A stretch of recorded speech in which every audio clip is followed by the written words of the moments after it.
जय हिंद सभी को। दिस इज योगेंद्र और आज की वीडियो में हम बात करेंगे फ्लेमिंगो के चैप्टर 2 लॉस्ट स्प्रिंग पर।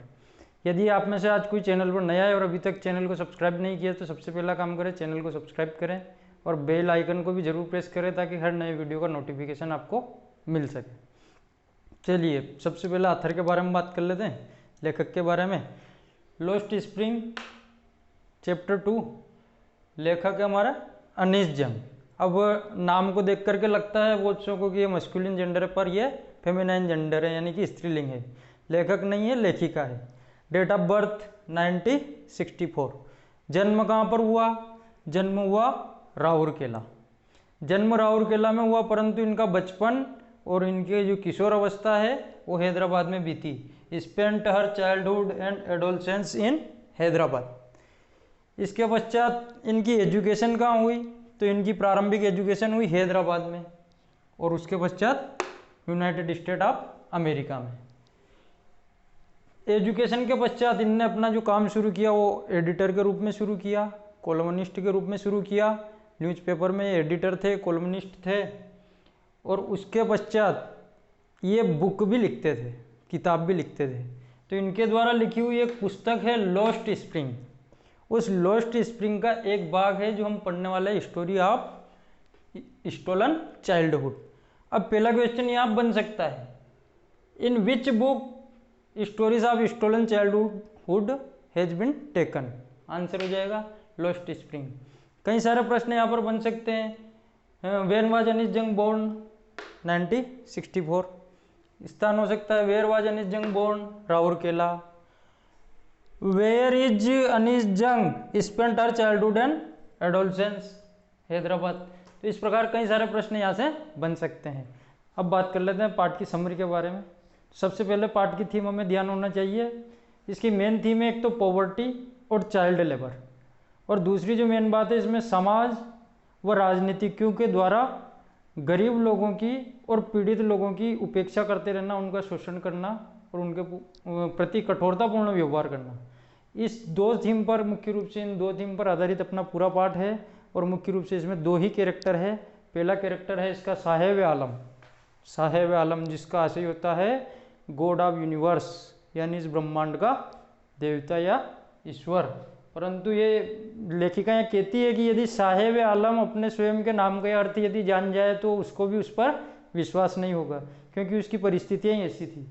तो चलिए इस पे पाठ पे बात कर लेते हैं। पाठ की शुरुआत होती है समटाइम्स आई फाइंड अ रूपी इन अ गार्बेज, यानी कि साहेब कहता है कि मुझे कभी कभी कचरे के ढेर में 1 रुपया मिल जाता है। और फिर आगे कहता है कि वो कभी कभी 10 रुपये भी मिल जाते हैं और वही उसके लिए गोल्ड है, सोना है। तो साहेब आलम का मुख्य काम हो गया कि ये कचरा बीनने का काम करता है।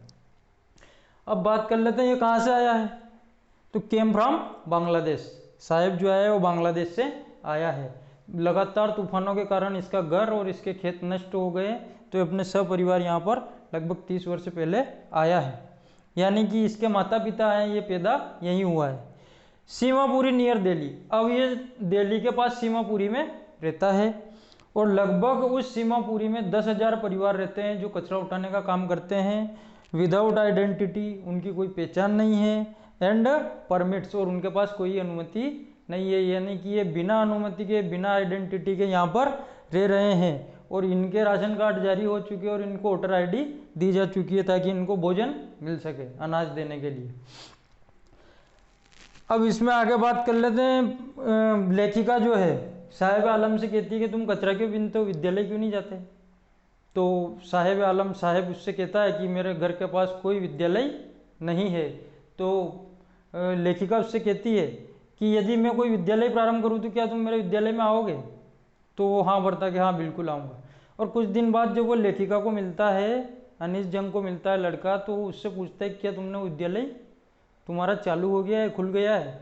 तो अनीश जंग को एकदम से घबराहट होती है और उसको एहसास होता है कि उसने किस प्रकार का वादा इस गरीब बच्चे से कर लिया है। और कहती है कि इन गरीब बच्चों से हर कोने पर इस प्रकार के वादे किए जाते हैं जो पूरे नहीं होते हैं। तो ये प्रोमिसेस नॉट हैव कंप्लीटेड, उससे विद्यालय का वादा लेखिका के द्वारा किया जाता है जो पूरा नहीं होता है। अब साहेब जो है ये अपनी पूरी टीम बना करके, टोली बना करके कचरा बीनता है। तो इनको मॉर्निंग बर्ड कहा है लेखिका ने, यानी कि ये सुबह सुबह इस काम में लगते हैं और दोपहर के समय ये गायब होते हैं। एक और चीज़ होती है कि हमेशा नंगे पाँव रहते हैं, इनके पास चप्पल भी नहीं है, इतनी गरीबी में ये रहते हैं। एक बार साहेब एक घर पर दो व्यक्ति टेनिस खेल रहे होते तो बाहर तार फेंसिंग के पास खड़ा होकर के उस टेनिस को देख रहा होता है, यानी कि इसकी भी बहुत इच्छा है टेनिस खेलने की। साहेब आलम जो है ये बिल्कुल अपनी दुनिया में मस्ती रहता है, उस गरीबी से अनभिज्ञ। उसको तो उसी कचरा उठाने में आनंद आता है, उसको कभी 1 रुपया मिल जाता है, कभी 10 रुपया मिल जाता है। परंतु लेखिका जब इससे अंत में मिलती है और जब इस वाले चैप्टर का कंक्लूजन होता है sometimes I find rupee in the garbage, तो अंत में वो बताती है कि साहब अब एक चाय की दुकान पर काम करता है जहाँ उसे 800 रुपया पर महीना मिलता है और ये दूध की तपेली लेकर के दूध लेने जा रहा होता है। तो लेखिका कहती है कि अब साहब अपना स्वयं का मालिक नहीं रहा है, यानी कि अब ये दूसरे के अंडर में काम कर रहा है और ये बच्चा है चाय की दुकान पर काम कर रहा है। तो चाइल्ड लेबर भी इस कहानी में इंडिकेट होता है और गरीबी भी इस कहानी में दिखाई गई है। अब बात कर लेते हैं लेसन के लास्ट कैरेक्टर पर। सेकंड कैरेक्टर जो है इसका लेसन का वो है मुकेश, और इसकी सेकंड कैरेक्टर की शुरुआत होती है I want to drive a car, मैं कार चलाना चाहता हूँ। परंतु ये मुकेश का जो परिवार है वह कई पीढ़ियों से चूड़ी बनाने के काम में लगा हुआ है। तो पहली सोच जो है इसकी कार चलाने की, वो लीक से हट करके परंपरागत रूप से पीढ़ियों से एक ही काम करते आ रहे हैं, चूड़ी बनाने का। और ये फिरोजाबाद में रहता है और फिरोजाबाद में हर दूसरा परिवार चूड़ी बनाने का ही काम करता है। अब चूड़ी बनाते समय जो लोग होते हैं तो जब वो पॉलिश करते हैं कांच की चूड़ियों को तो उससे निकलने वाली धूल के कारण युवा अवस्था में अंधे हो जाते हैं। एक बूढ़ी महिला कहती है कि वो उसने अपने पति को अंधे होते हुए देखा है। इसके पश्चात मुकेश के परिवार में यदि बात करें तो उसके पिता है, उसका बड़ा भाई है और उसकी भाभी है ना। जब लेखिका मुकेश के साथ उसके घर जाती है तो उसका घर कुछ टूटा हुआ है, कुछ टूटी दीवार है, उसमें है डीला लोहे का दरवाजा उसमें लगा हुआ है। अंदर जाती है तो चूल्हे पर एक महिला काम कर रही होती है और भोजन बना रही होती है, तो वो उसी की भाभी होती है मुकेश की। तो उसके बारे में वर्णन करती है कि वो दुबली है, कमज़ोर है, और जब घर में एकदम से एक बड़े व्यक्ति का प्रवेश होता है, यानी कि उनके ससुर जी का प्रवेश होता है, मुकेश के पिता का प्रवेश होता है, तब वो एक दीवार के पीछे चली जाती है और पर्दा करती है। और ये एक परंपरा भी है गांव के अंदर, उस परंपरा पर भी लेखिका ने यहाँ पर प्रकाश डाला है। क्या है? Veil faces before male elders. कोई भी पुरुष बड़े व्यक्ति जब घर आते हैं तो उनसे पर्दा करने की प्रथा है। इसके बाद ये जो चूड़ी बनाने वाले लोग हैं ये चाह करके भी इस धंधे से बाहर नहीं आ सकते हैं। क्यों? क्योंकि इनके पास एक तो धन की कमी है, नया यदि वे कोई प्लान करे तो इनके पास धन नहीं है। दूसरी बात ये ऑर्गेनाइज्ड नहीं है, संगठित नहीं है, और जब कभी ये संगठित होने का प्रयास करते हैं तो इनको पुलिस के द्वारा पकड़ लिया जाता है। साहूकार और पॉलिटिशियन का इनके दबाव होता है और कुछ गलत केस इन पर लगा करके इनको पीटा जाता है और संगठित नहीं होने दिया जाता है। जब लेखिका इनसे पूछती है कि आप संगठित क्यों नहीं हो सकते, शासकीय संगठन के रूप में खुद को संगठित करो और नया काम कोई शुरू करो, तो इनका जवाब यही होता है कि यदि हम ऐसा करेंगे तो साहूकारों के द्वारा, पुलिस के द्वारा और पॉलिटिशियंस के द्वारा हमारे ऊपर दबाव बनाया जाएगा, पुलिस हमें पकड़ेगी, हमें उल्टे सीधे केस में फंसाएगी और मारेगी।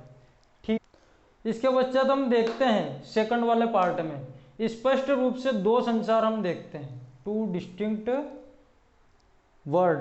दो प्रकार के संसार हमें इस सेकंड वाले भाग में दिखते हैं। पहला जो संसार है वो इन चूड़ी बनाने वाले लोगों का है, जो बिल्कुल गरीब है, जो बचपन से इसी काम में लग जाते हैं और युवा होते होते कई व्यक्ति अपनी आंखों को खो देते हैं और नया धंधा का सोचने के बारे में इनके पास पैसा नहीं है, इनके पास ढंग के घर नहीं है, इनके पास 2 वक्त का भोजन नहीं है। दूसरा संसार जो हम देखते हैं वो है साहूकारों का, मनी लेंडर का, पॉलिटिशियंस का और पुलिस का, जो इन पर दबाव बना करके इनको चूड़ी बनाने के काम में ही व्यस्त रखते हैं। तो कुल मिलाकर के हम देखते हैं तो पार्ट में 2 ही कैरेक्टर है, साहेब और मुकेश। और यदि इन दोनों कैरेक्टर में हम समानता देखें तो दोनों कैरेक्टर गरीब हैं, दोनों लीग से हट करके काम करना चाहते हैं। एक कार का ड्राइवर बनना चाहता है और एक टेनिस प्लेयर बनना चाहता है। आशा करता हूँ आप सबको इस पाठ की समरी पसंद आई होगी। यदि पसंद आई तो लाइक और शेयर जरूर करें। धन्यवाद।